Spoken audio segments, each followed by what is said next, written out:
On November 27, 2024, in Hallandale Beach, Florida, 27-year-old Sabrina Krasniqi critically injured her 34-year-old husband, Pajtim Krasniqi, inside their oceanfront condo.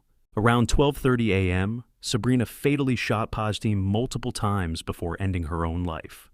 The incident occurred on the 45th floor balcony of their shared residence, Beach Club 2, at 1830 South Ocean Drive.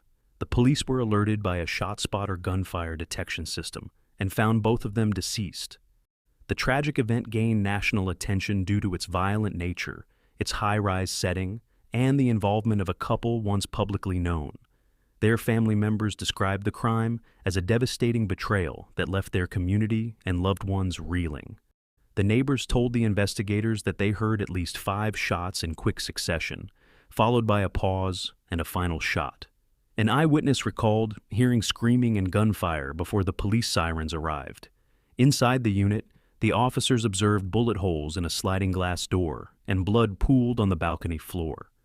Personal items, roses in a box, a teddy bear, and a television left playing suggested the couple's final moments were unexpectedly tense. The space appeared undisturbed otherwise, suggesting a sudden collapse after the final shot. The officers noted that there was little movement in the unit aside from the bedroom and balcony area. The investigators remained at the scene overnight to process evidence and collect statements from neighbors and family members. Aerial footage showed the police covering the bodies with yellow tarps and securing the perimeter. Emergency medical technicians had little to do beyond confirming the fatalities. The police shut down the area around the condo. In the months before the incident, tensions between Sabrina and Pajtim appeared to escalate. Their friends and neighbors reported frequent heated arguments heard inside their condo in the weeks preceding. One neighbor said, "We heard screaming, and it was frightening." Pajtim's family later revealed that Sabrina had confessed to infidelity and feared that he might file for divorce. Pajtim was described as a hard-working day trader and devoted son. He had previously survived a serious motorcycle crash in 2018, a tragedy that led him through 16 surgeries to avoid amputation. His resilience left a strong impression on his loved ones, who called him a hero and a constant source of joy. Sabrina, originally from New York, had worked as a model and once appeared in an Inside Edition segment about catcalling in Times Square. The couple relocated to Hallandale Beach, Florida, in 2022 to pursue a new life together. Pajtim's brother, Arbin, said that Sabrina's guilt over the affair and fear of losing their marriage led her to tragic actions. The police confirmed that they had no immediate motive for the shooting, but statements from Pajtim's sisters painted a picture of betrayal. His sister, Albana, said, "She betrayed him, his love, and his trust. She shattered my family." Her post also emphasized that Pajtim had treated their mother like gold. The investigators reviewed surveillance from the 45th floor and confirmed multiple arguments had taken place there before the late-night incident. ShotSpotter data showed 6 distinct gunshots echoed across Hallandale Beach, underscoring the calculated nature of the act. The authorities continued to examine the motive and mental health context, though the couple's strained relationship and alleged betrayal remain central to the investigation. Building management released a brief statement acknowledging the incident and offering condolences. A representative expressed that the building had no prior complaints about the couple and stressed that such violence was extremely rare in their high-rise community. Residents were both stunned and saddened, with many admitting they never imagined such a tragic event unfolding in their quiet neighborhood. The case also drew widespread attention in the Kosovar Albanian community, especially among relatives living in New York and Queens. Family members traveled to Florida to mourn, while others held local gatherings in Pajtim's memory. Albana, his sister, shared on social media, "You were gone before we knew it, and bullets took your life." The investigators continued to collect digital records, including phone data and message logs, and interviewed neighbors in an effort to fully understand the sequence of events and the emotional circumstances that may have led to the tragedy.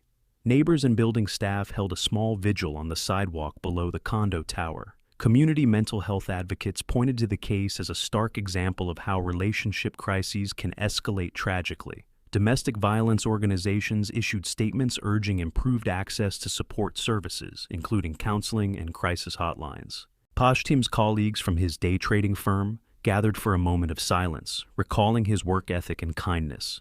One coworker said, "He brightened up every room he was in." Charlie Kirk has lost his life at age 31 after being shot during a campus event at Utah Valley University on September 10, 2025. Charlie was a right-wing media personality who rose to fame after co-founding the conservative advocacy group, Turning Point USA, at just 18 years old. The purpose of the group was advocate for conservative politics on high school, college, and university campuses. Leading up to the 2020 presidential election, his 3-hour radio talk show, called The Charlie Kirk Show, made him a close ally of Donald Trump's, and in 2020, he was appointed by the president to a commission promoting patriotic education. It was reported in 2024 that his podcast was downloaded between 500,000 and 750,000 times each day.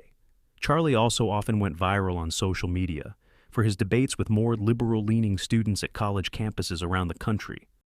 On September 10th, Charlie was manning his signature Prove Me Wrong table as part of his American Comeback Tour when gunfire broke out.